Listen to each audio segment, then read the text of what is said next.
For today's vlog, abangan. Nagbabad ako ng sarguelas cutting dito sa ilog kasama ang dalawang bamboo bayog. At ito naman ang update ko para sa bahay kubo. Alright, ang gagawin ko sa araw na to ay ang pagtatanim ng sarguelas. Bali yung sarguelas ay galing sa puno ng ato ko. Tapos ngayon nung nag-cutting ako, dinala ko sa ilog. Tapos doon ko ibinabad. Tapos nung nakita ko na meron na siyang sibol, ay kinuha ko kaagad para itanim dito sa bundok.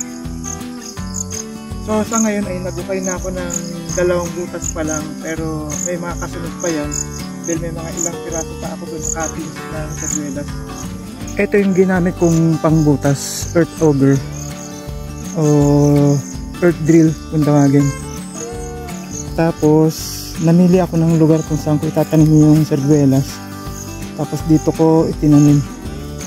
Ngayon, nag-add ako na cow manure o tae ng baka. Katulad nito, kukunin ko to para gawing fertilizer. Tapos dudurugin ko ng kaunti. Tapos yun, ipapasok doon. Yan yung pinaka beddings niya na habang nagpapasibol pa siya. Ito na yung pinaka fertilizer niya, natural fertilizer. Tapos nung nailagay ko na dyan yung tae ng baka, at eto nga, bago ko sa binabad, binalatan ko muna siya rito para dito siya mag-umpisang gumawa ng ugat. So bali ang nangyari dito ay nagkaroon na siya ng sibol. Ayan. Nung nakitaan ko na siya na meron siyang sibol, doon ko naisipan na itanim na. Ayan. Nakikita niya yung mga dilaw-dilaw na yan. Ayan mga sibol niya. Tapos sinamantala ko yung pagtatanim ko ng makulimlim. Katatapos lang ng ulan. Tapos ngayon itutusok ko sa rito sa ibabaw ng tae ng baka. So yan po yung proseso para mas madali siyang tumubo. Nagbutas pa ako dito sa kabila rito. Ayan.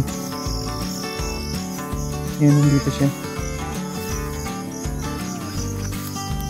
Dito ko siya dapat itatanim niya lang. Nakita ko kasi yung kahoy, yung ginilinan na yan. Meron kasing tendency na baka putulin ko ito.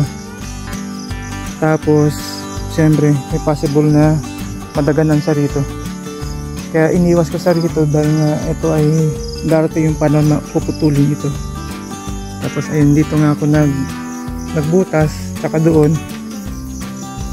The rest ay hahanapan ko pa ng lugar na alam kong hindi gagalawin ng mga taong dumadaan dito.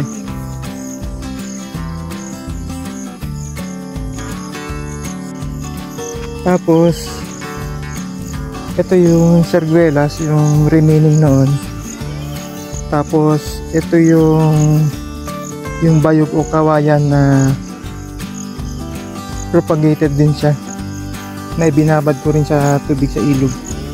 Tapos ito nga, humaba na yung sibol niya. Itatanim ko rin ito para karagdagan ng mga bayog doon o kawayan sa lugar na yun.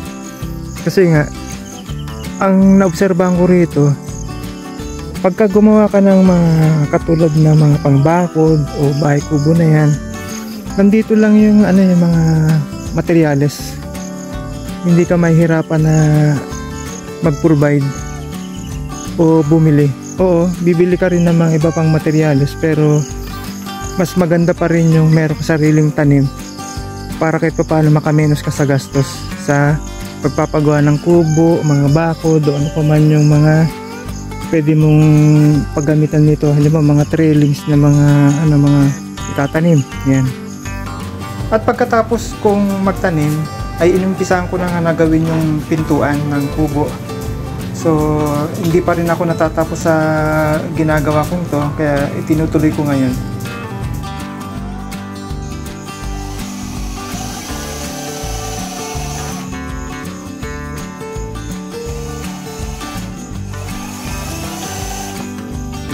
hours later.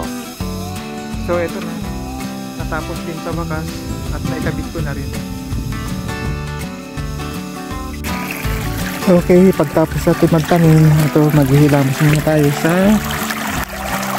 napaka-fresh na tubig ilog. Yan din na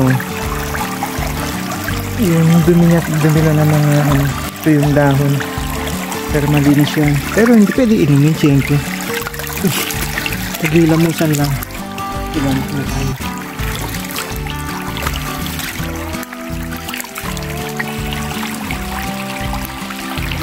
Okay, balik muna tayo sa base, sa bahay ko po. Susunog na ako dito.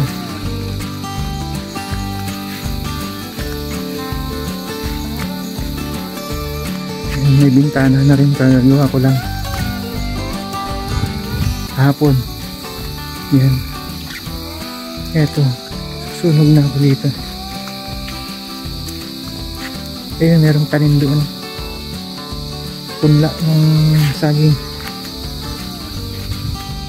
So ito, nagwalis na ako dito. Yan.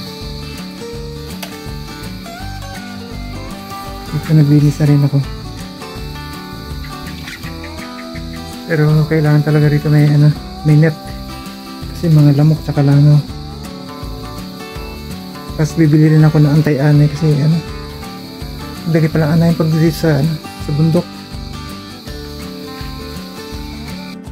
So that's it for today's episode, at huwag niyo pong kakalimutan mag-subscribe at i-like po ang aking video na pinakatulong na rin po sa akin. Thank you.